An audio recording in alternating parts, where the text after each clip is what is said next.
Welcome to class number 4. So glad to be at this point. I've got some great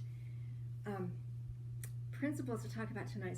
One of my favorite concepts, a crucial concept that we're going to talk about that hopefully will be a great thing to have in your parenting skills. I hope that you will enjoy that.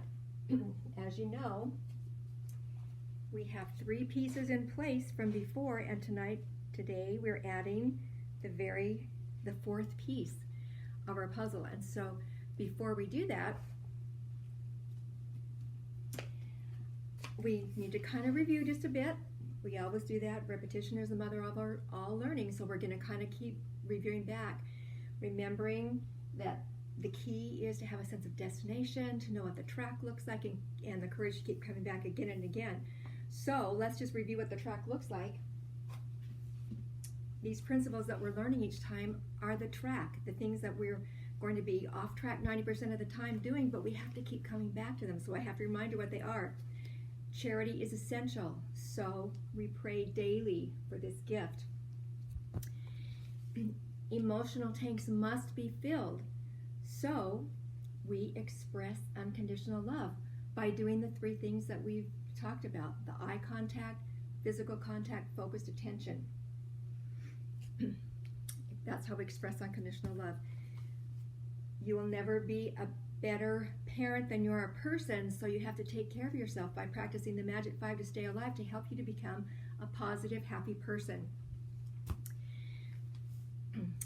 The quality of the parent-child bond depends upon the quality of the marital bond, so you nurture that marriage relationship. Hopefully you're learning to speak your spouse's love languages, and you're doing that as often as you can. And last week we talked about behavioral problems are relationship problems. We have to remember, when there's a behavior problem, there's a problem with that relationship. And so we build a come unto me relationship, and we're going to review that just a little bit, what that means. But you'll notice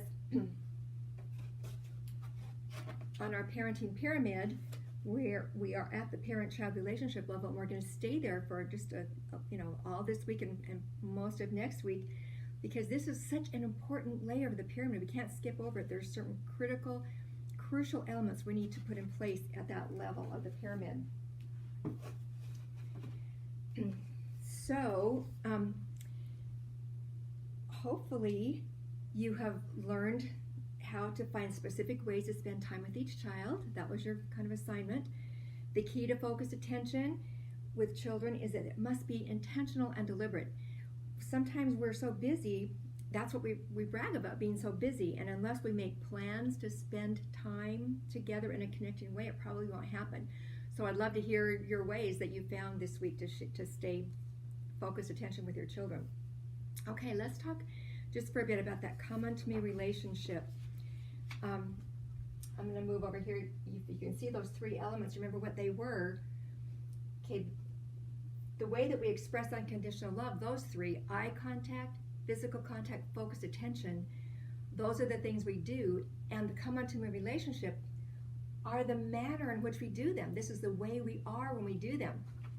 For example, the first one is understand child development. We have to constantly remind ourselves that these are just children, and they'll tend to act like children, and much of childish behavior is unpleasant. So if we do our part as parents and just love them, and despite their childish behavior, they'll be able to mature and give up their childish ways at the right time. Then, as we're doing those ways of expressing unconditional love, we're going to listen to understand. As you give focused attention, are you listening in such a way that your child is sure that you understand how he feels? That is the goal of listening to understand. Remember that we first should seek to understand before we want to be understood. And the third way is to be kind. Everything that we do must be done in kindness. All these things that we're talking about, the importance of kindness can't be overestimated, and everything that we do should reflect kindness. So the come unto me relationship is the manner in which we are ourselves when we practice giving unconditional love to our children. Now, if you were here in class, you would get to watch a little video clip from the Andy Griffith Show.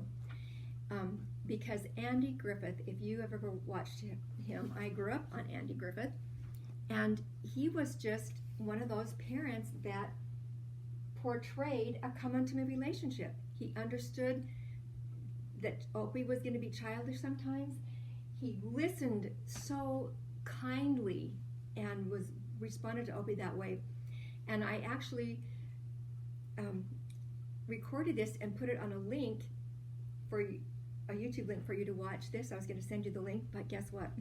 YouTube blocked the link because Andy Griffith is copyrighted material, so I can't send it to you. So unfortunately, if you're not in the class, you don't get to watch Andy, but realize that what we were going to do is just watch this in action and just see how Andy uses the come-unto-me relationship in his parenting. So since we can't watch that, let's just talk about emotions. There's actually, in the come-unto-me relationship, we have those three elements: understand child development, listen to understand, and be kind. There's actually a fourth element, and I already put it up here. That is empathy. Empathy is absolutely vital for parents to possess. Much of today's popular advice to parents totally ignores the world of emotions. Instead, it relies on child-rearing theories that address children's misbehavior, but totally disregard the feelings that underlie the behavior, the misbehavior. It's important for children to understand that it is normal to feel. Feeling is the very process of living. There are many ways to die rather than a physical death. We can die emotionally. We can stop feeling. At times, children are angry, they're sad, they cry, they have fears. And we often, as parents, aren't very patient with those feelings. We have inherited a tradition of just discounting children's feelings simply because they're smaller, they're less rational, less experienced than we powerful adults around them. So we just kind of ignore their feelings. But taking children's emotions seriously requires the powerful qualities of empathy, keen listening skills, a willingness to see things from their perspective, and a certain selflessness.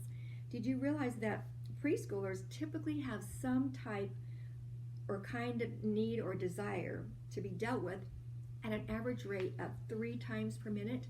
We definitely have to be selfless to be parents. Well, how is it that empathy can be so powerful? It's because empathy allows children to see their parents as allies. Listen to this example. Imagine for a moment that situation where 8-year-old William is out playing in the yard, and he comes in the house looking very dejected because the kids next door wouldn't play with him. And his dad, Bob, looks up from his paper just long enough to say, "Not again. Look, William, you're a big kid, not a baby. Don't get upset every time somebody gives you the cold shoulder. Just forget about it. Call one of your buddies from school, read a book, watch a little TV." Well, because children usually believe their parents' assessments, chances are that William is thinking, "Dad's right. I'm acting like a baby. That's why the guys next door don't want to play with me. I wonder what's wrong with me. Why can't I forget it like Dad says? I'm such a wimp. Nobody wants to be my friend." Now, that was what was going through William's head. Now, imagine how William might feel if his father responds differently when he comes in. What if Bob puts down his newspaper, looks at William and says, "You look kind of sad, William. Tell me what's going on." And if Dad really listens with an open heart, perhaps William might come up with a different assessment of himself. The conversation might look like this: "Tom and Patrick won't let me play basketball with them." "I'll bet that hurt your feelings." "Yeah, it did. It made me kind of mad, too." "I can see that." "There's no reason why I can't shoot baskets with them." "Did you talk to them about it?" "Nah, I don't want to."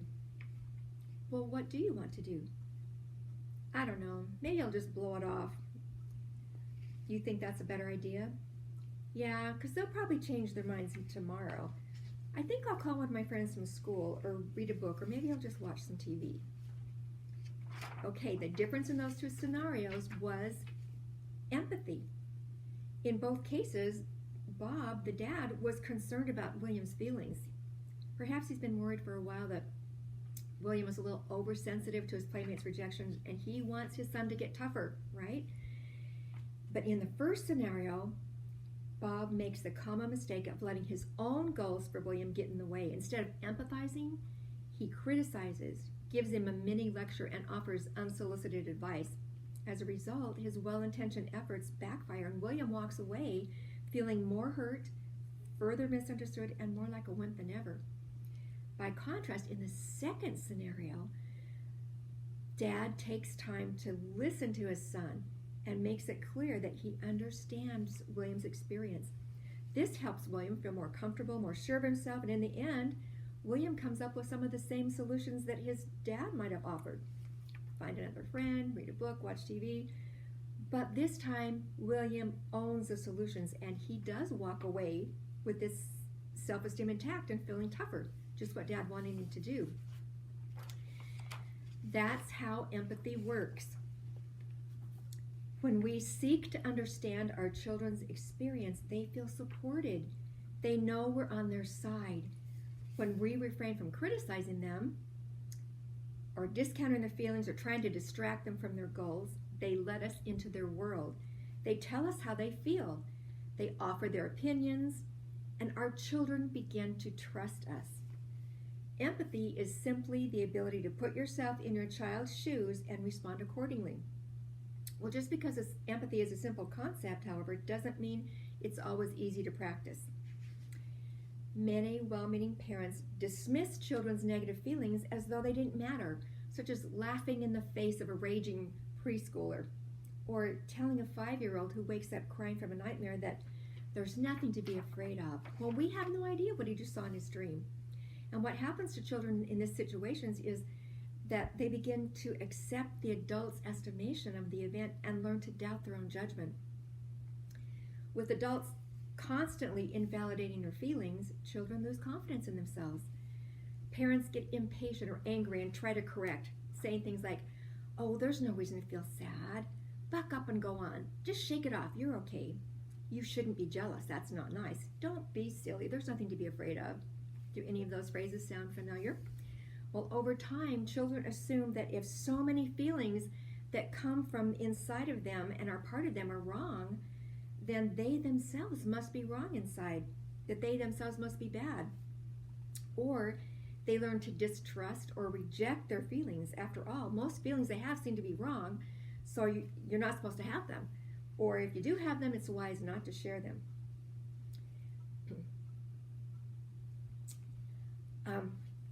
I forgot to bring my book in here, but I'll tell you about this book.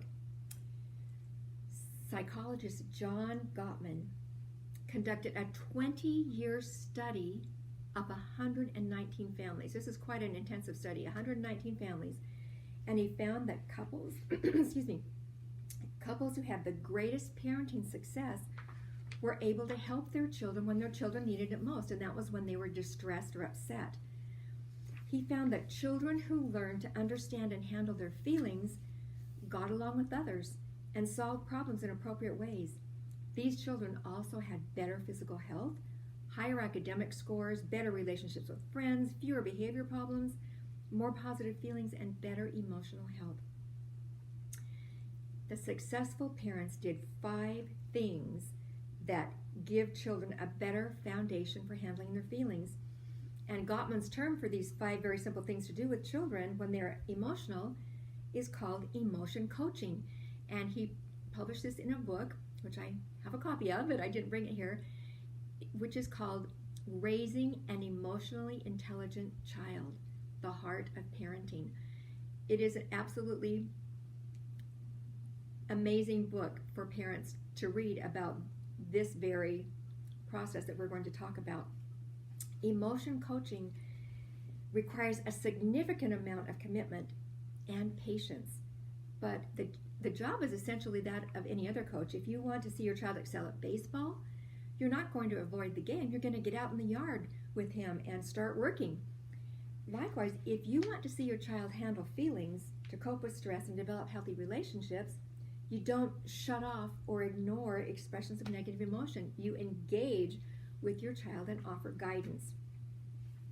So let's look at these 5 simple steps of emotion coaching and talk about how they apply to you.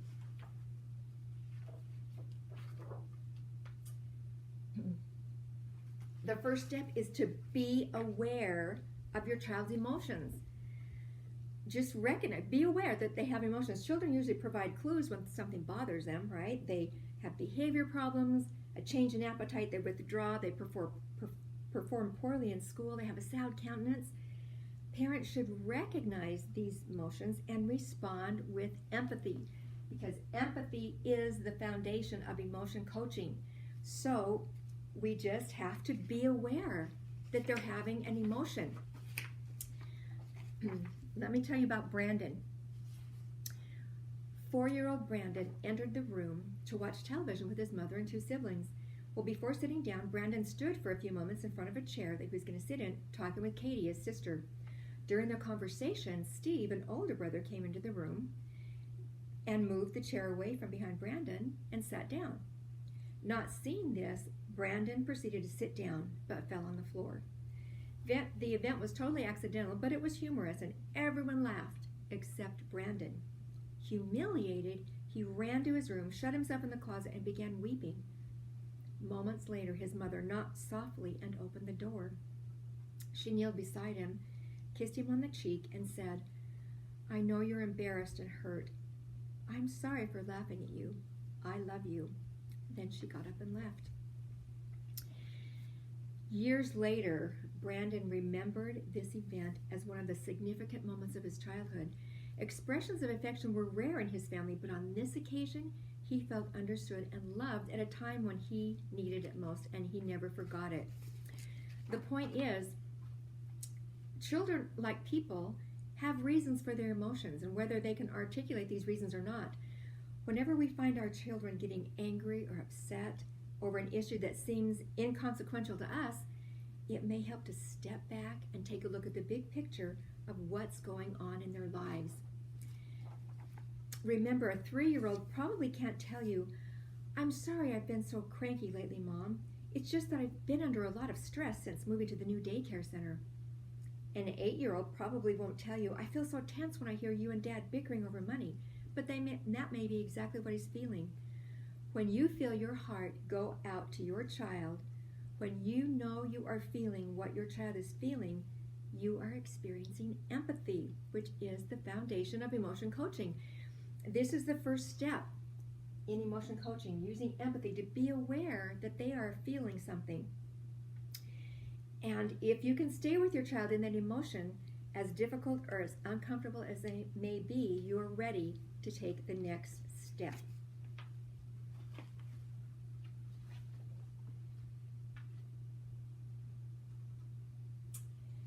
The second step is to recognize emotion as an opportunity for closeness and teaching. So you're going to recognize an opportunity here. You see an emotion and you recognize it as an opportunity for closeness and teaching. For many parents, this step is going to come as a great relief, because now you can look at your children's anger not as something that is a challenge to your authority, but as a way to get closer and to teach them. Your kids' fears no longer are evidence of your incompetence as a parent. It's an opportunity for you to get close and teach. Their sadness doesn't have to represent just one more thing that you have to fix today. Do you see how that is a great opportunity? When you see an emotion, don't feel threatened by it. Just embrace it as an opportunity for closeness and teaching. While some parents try to ignore children's negative feelings in the hope that they'll go away, emotions rarely work that way. Instead, negative feelings dissipate when children can talk about their emotions, label them, and feel understood. If you express interest and concern over your child's broken toy or a minor scrape, these experiences are building blocks so that your child learns that you are his ally, that you're on his side, and the two of you can work together to figure things out. Then if a big crisis occurs, you're prepared to face it together. He'll go to you, his ally. Children feel understood and comforted when kind and loving parents acknowledge and understand their feelings. Let me give you an example. It was a beautiful, warm Saturday morning, and Oscar, the dad, felt happy to be alive and looked forward to spending the day with his family. After weekend chores were done, he planned on taking his children to the park for a picnic. They enjoyed doing that kind of thing, and so he suggested that the children finish their work as soon as possible. He noticed when he said that Carl, his 11-year-old son, appeared angry. Carl looked at his father defiantly, turned around, and walked off. Oscar felt surprised and concerned because Carl was a very conscientious child. Oscar asked if they could talk for a moment. He said, "You seemed angry when I brought up the subject of chores. Is something bothering you?" Carl replies, "No, I'll get them done. Don't worry about it." "You sound upset. What's the matter?" "What do you care? All you want is to get the work done, right? So I'll get the work done." "It's true, I do want to get the work done, but that's not all I care about. I also care about your feelings and what's bothering you. You're angry about something, and it sounds like it could be at me. I'd like to know what it's all about." "I don't like your dumb job chart. That's what's bugging me. How come my name comes up on the list to do the worst jobs more than anyone else's? It's not fair." "Well, your name doesn't come up more. I made that chart so that everyone does the same amount of work, except for Meg and Annie, of course, because they're too young to do some of the outside jobs." "You're wrong. I have to do more than the others." "You think I'm purposely being unfair to you?" "Yes." "Well, show me what you mean." So then Carl shows his father that his name was indeed on the job chart more than his two older brothers. Oscar was surprised and troubled. "You're right. I made a mistake. I'm sorry. I'll fix it right away." So Oscar changed the chart and gave his son a holiday from chores the next week. Carl was no longer angry, and good feelings soon returned. Oscar became a true ally to Carl when he chose to see Carl's negative emotion as an opportunity for closeness and teaching. How easy it would have been for Oscar just to ignore Carl's anger by simply demanding the work to be done. Instead, he was able to see the situation from Carl's point of view, which led Oscar to the realization and the admission that he was the one at fault. By admitting his mistake and quickly correcting it and giving Carl a week off chores, he strengthened his relationship with Carl. Once you can see that, do you see how that's a great thing to do? See the situation from their point of view and recognize it as an opportunity. And once you see that a situation represents an opportunity for closeness and teaching, you're ready for perhaps the most important step of the emotion coaching process. Let's see what step 3 is.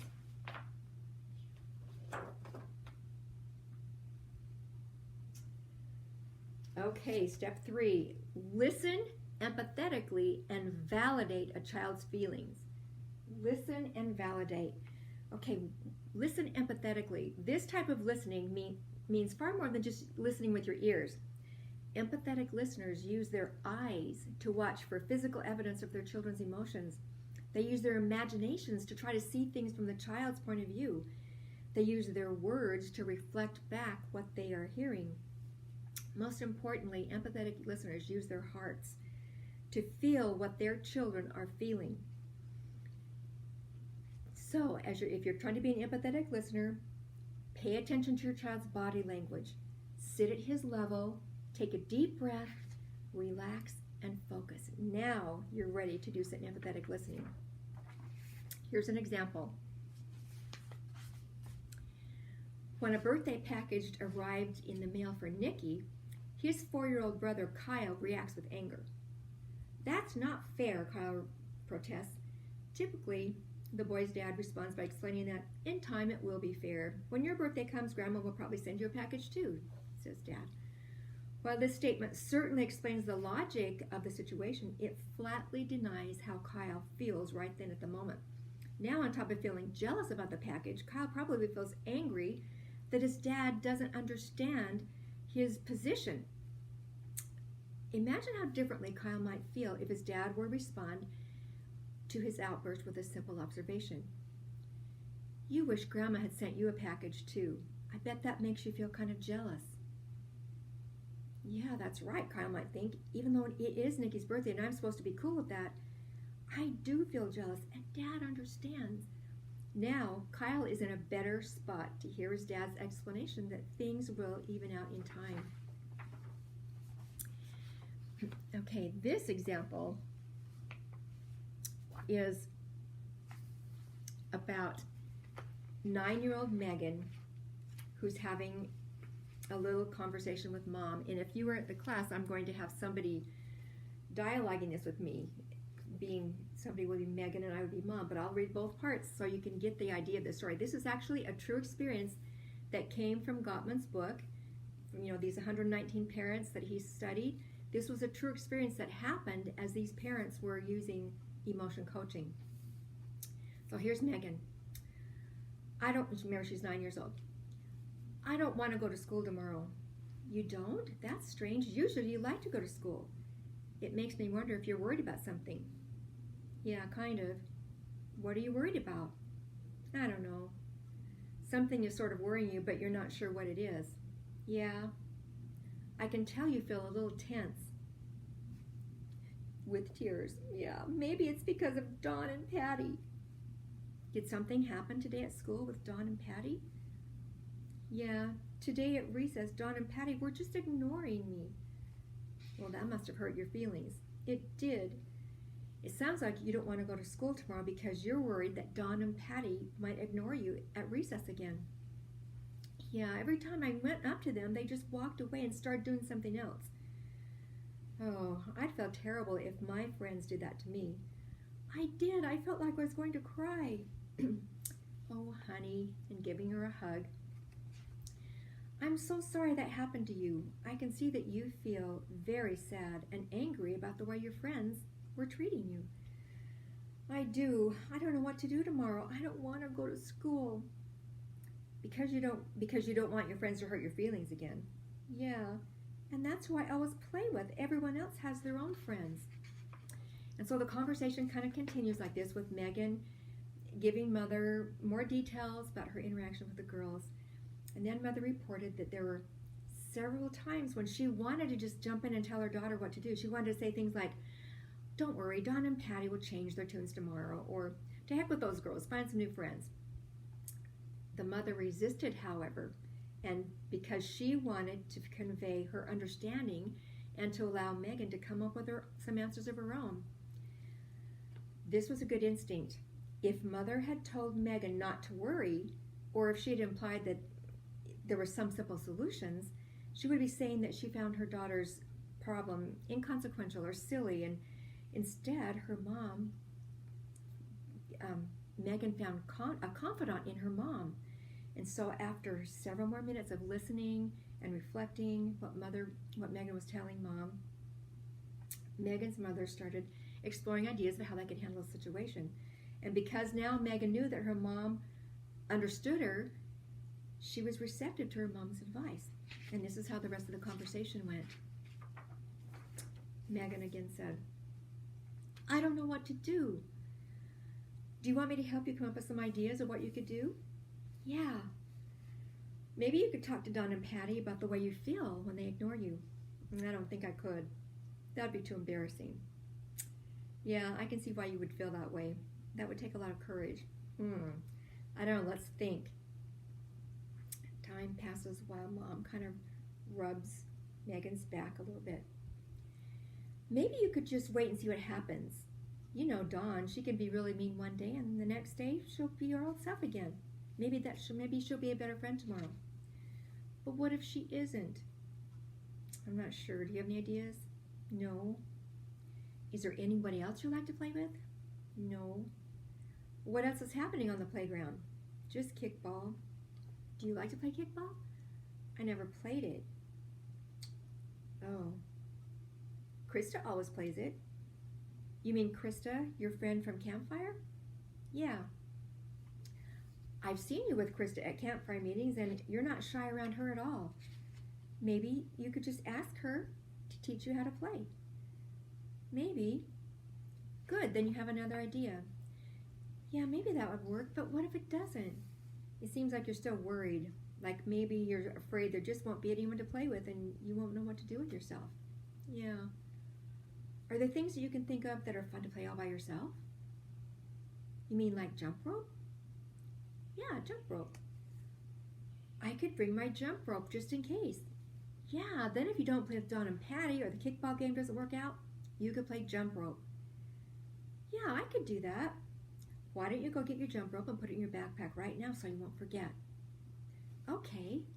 Then I could call Krista and see if she could, then can I call Krista to see if she can come over tomorrow after school? That's a great idea. Okay, so do you see what happened? By empathizing, taking her time, this takes time, she was able to let Megan come up with her own conclusions. Mother was guiding her to workable options. That, like I said, that was a true experience that happened. As you listen to your child in an emotional moment, be aware that sharing simple observations usually works better than probing questions to get a conversation going. For example, you might ask your child, why do you feel sad? And she might not have a clue. Maybe she's sad about her parents' arguments, or because she feels overtired, or she's worried about an upcoming piano recital. But she may or may not be able to articulate any of this and will probably just clam up. It's better, instead of asking questions, do you feel sad? Why are you angry? Instead of asking questions, simply reflect what you notice. You can say, you seem a little tired today, or I noticed that you frowned when I mentioned the recital, and then wait for a response. Sharing your examples from your own life when done with a humble attitude can also help. Now, last week you talked about one of the things that you don't say is, well, when I was your age, but here is the case that if you have a humble attitude and you can share something that might help, it might be an effective way to demonstrate your understanding. Take the case of Kyle, the little boy who was upset over his brother's birthday present. Remember that one? Imagine if Dad had said, I used to feel jealous when I was a little boy and Aunt Mary got a gift. You see that humble attitude? Then Kyle, that would reassure Kyle that the emotions he has are so valid that even Dad experienced them. Now he feels understood, and he can accept Dad's comforting explanation that Grandma will probably send you a gift on your birthday too. Listening gives credibility to child's feelings. When children want parents to listen to them, be careful not to always respond by giving advice. An adolescent daughter wrote to her mom, when I ask you to listen to me and you start giving advice or telling me I shouldn't feel a certain way or solving my problems, you aren't giving me what I asked for. Please just listen to me. Don't talk or do. Do you suppose that one reason prayer is so effective in people's lives is that God listens? Seldom does he give us quick fixes in prayer. Instead, he listens, and from time to time, he gives subtle suggestions. But generally, he lets us work to solve our concerns ourselves. So listening with understanding not only reflects back the words and meaning of what another person is saying, it reflects back what he is feeling. The feeling behind a statement is more important than the information expressed. So you can see, as part of our come unto me relationship, to listen to understand, that's how we have to be when we're trying to recognize this opportunity for closeness. We have to be this person who is listening to our child and understanding their emotions. And this leads us to the next extremely important step in emotion coaching. We've listened now and validated their feelings. Now, what we have to do is extremely important to help the child name his feelings, identify and name his feelings. We mistakenly assume that children have words to describe what they're feeling inside, and that they don't always have the vocabulary for emotions. Parents who provide words for children to describe their feelings help the child gain a sense of control over the emotions. Children whose feelings are often dismissed or corrected never learn the language of talking about feelings. Listen to the story of Todd. Todd's parents brought him to the counselor after his most recent tantrum. They had hoped that their 7-year-old son would have outgrown his temper problem. However, the afternoon before, Todd had gone into a rage when his mother refused to take him to see his friend Brett. Todd screamed at the top of his voice, called his mother names, and kicked the wall. When the counselor asked Todd what he was feeling when his mother refused his request, he responded, "I don't know." When asked how he felt when doing things he liked most, he gave the same answer. Further questioning revealed that Todd had no vocabulary to express his emotions. Todd's story may have been different if he had been able to describe his feelings clearly and accurately. Helping a child learn names that describe feelings will not guarantee that the child will behave more respectfully. However, it will help a child might be less likely to act out his negative feelings if he has words to describe them. Also, when children can describe their feelings to us, parents can easily more comfort and soothe their emotional wounds because we know exactly what they're feeling. The best time to teach feeling words is when children experience an emotion. If you see your daughter crying because her friend is moving away, you could say, "You must feel really sad. You've been such close friends." Hearing this said, the girl not only feels understood, but now she has a word to describe this intense feeling she's experiencing. She knows that that is what sad is. Labeling emotions goes hand in hand with empathy. Learning to name the feelings, then we can empathize with them. Help your kids find words to describe what they are feeling. This doesn't mean telling kids how they ought to feel. It simply means helping them to develop a vocabulary with which to express their emotions. Giving credibility to children's feelings helps them understand their emotions and feel good about themselves. So once you've spent time listening to your child and helping her or him to label and understand their emotions, you're now ready for the 5th and final step in emotion coaching.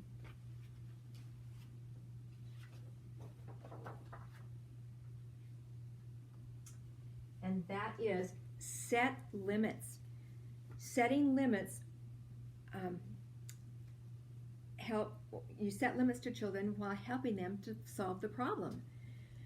What is a parent's role when a child gets frustrated and then expresses his frustration, this negative feeling, in an inappropriate way, such as by hitting someone or breaking a toy or calling names? The parent's role in these situations is to acknowledge the emotion behind the misbehavior and help them label it. Make sure the child understands that certain behaviors are appropriate or inappropriate and can't be tolerated, and guide the child into thinking of more appropriate ways to handle the feelings. So you see what you're doing? Your role is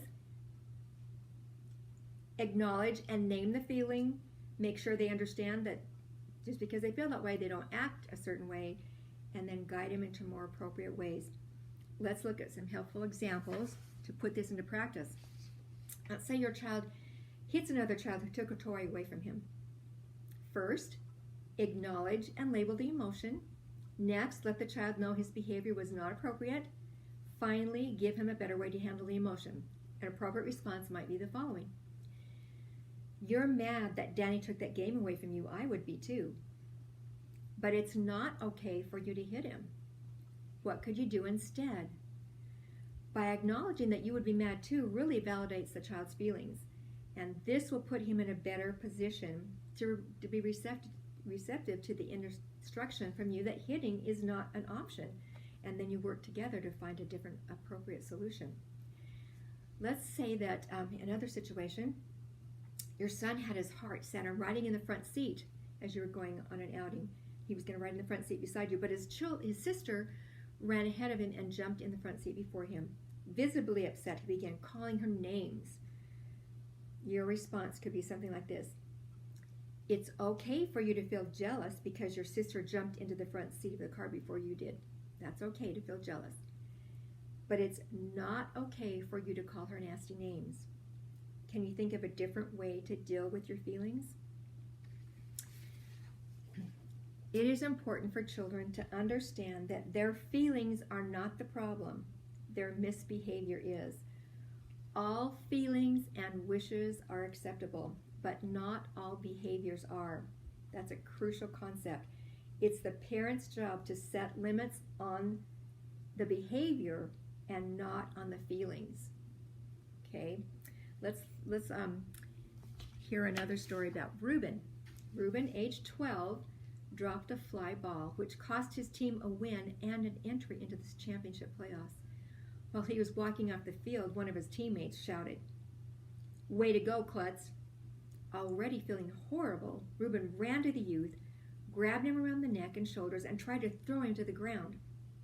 Reuben's father immediately bolted from the stands, pulled his son away, held him firmly, and said, "I know you're angry and hurt, but we never hurt others. Let's go home and talk about a better way to handle this."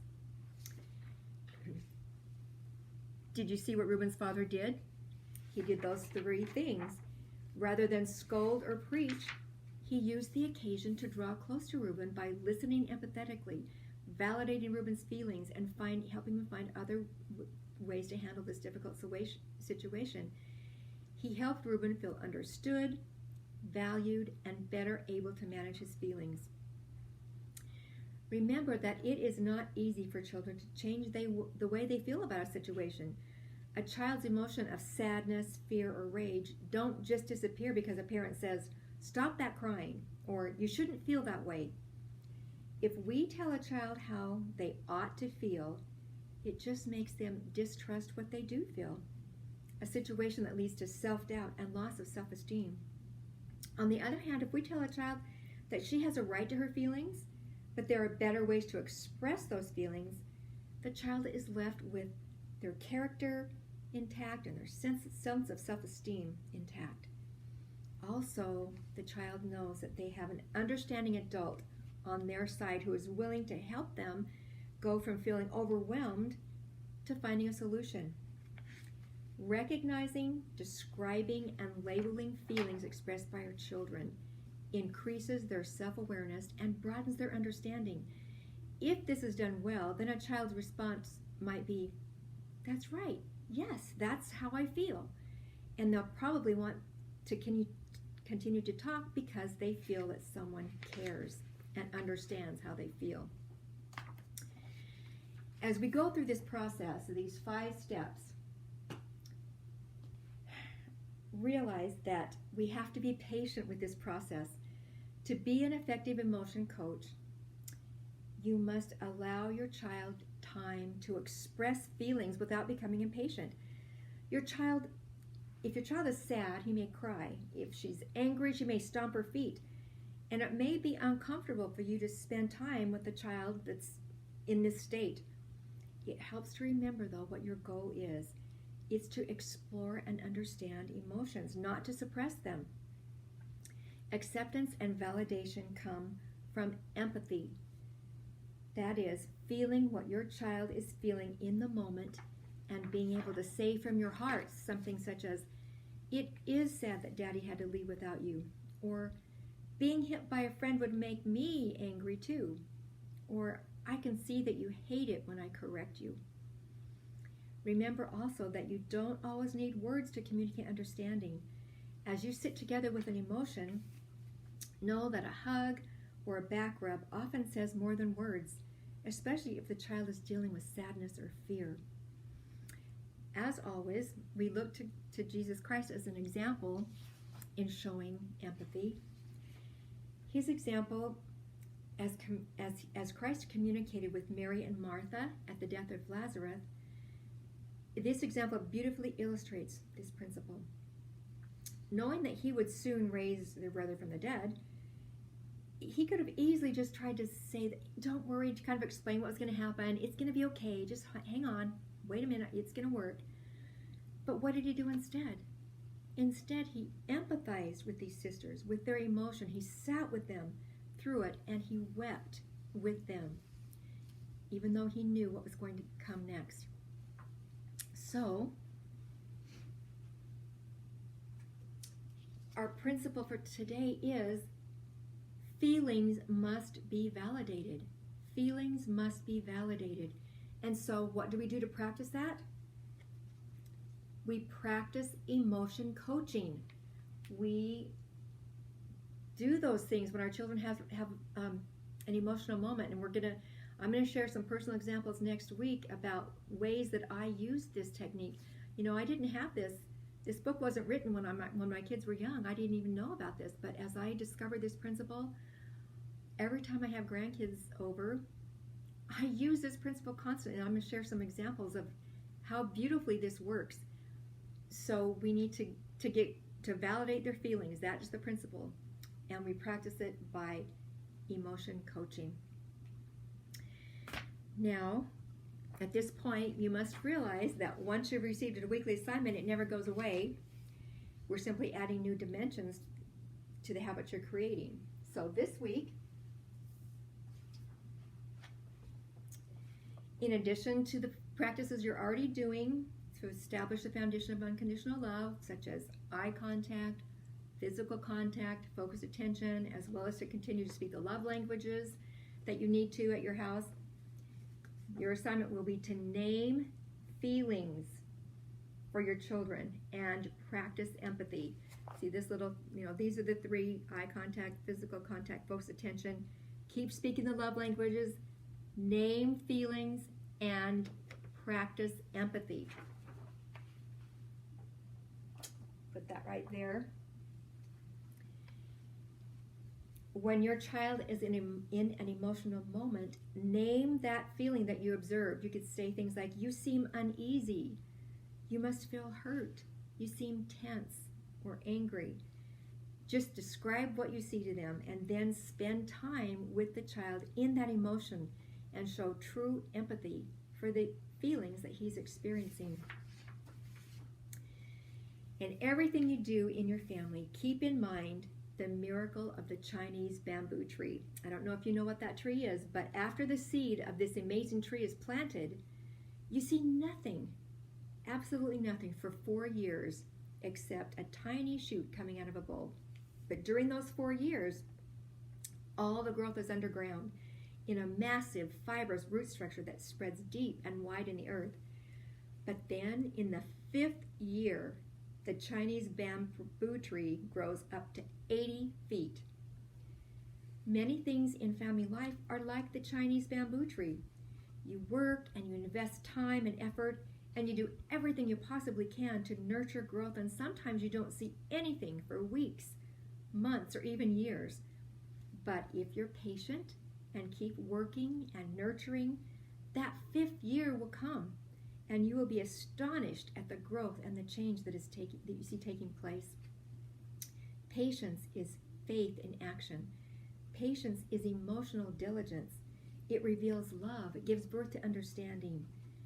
Patience is the willingness to suffer inside so that others can grow. I have a testimony of these principles, and I know as we patiently try to follow them and implement these things in our lives, that we will have, the 5th year will come in our families. And I testify that these things are true in the name of Jesus Christ. Amen.